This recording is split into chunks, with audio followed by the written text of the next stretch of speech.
Guys, I promise you, I am not transphobic. I fully support trans rights. But with that being said, I do need to clear my name. This past weekend, I invited some friends over for a little gathering at my house, and I let everyone bring a +1 or even a +2. So come time to the actual gathering, I knew most of the people at my house, but I didn't know everyone. Anyways, fast forward to the gathering, music is playing, I'm having a good time, and then one of my friends comes up to me and he's just like, "Yo, Mark, by the way, Alice just texted me and she said that she's gonna leave soon." And I was just like, awesome, I'm excited to see her. And then my friend goes on to be like, "Oh, also, by the way, she wanted me to ask if it was okay if she brought basil and fennel."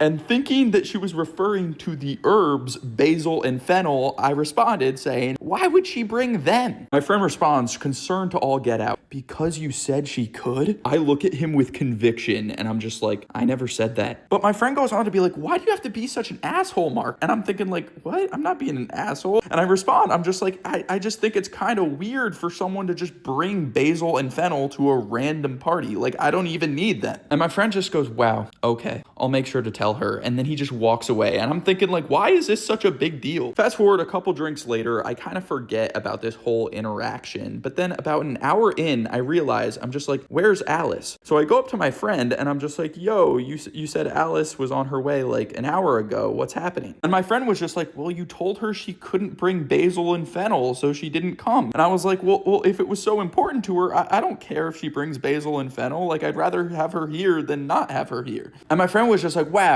you don't care? You're really fostering a safe environment. What did basil and fennel ever do to you?" And I'm just like, bro, what? What did they do for me? They seasoned my food. My friend's face falls and he was just like, "Mark, not basil and fennel the seasonings, basil and fennel the people from 2 weeks ago, remember?" And I was just like, "No." And he was just like, "When Alice invited them out with us, remember?" And I was like, "No." So as soon as I realized like what was happening, I wrote out this like huge apology text explaining everything and I sent it over to Alice, and luckily my friend backed me up as well. And thankfully about half an hour later, Alice and basil and fennel show up. And as soon as I saw basil and fennel, I recognized them immediately. I'm just really bad with names, guys. But looking back, like, what are the odds that two non-binary people come to my gathering both named after herbs? Like, don't you guys think it's a little rare? I don't know. Maybe I just have to get out more.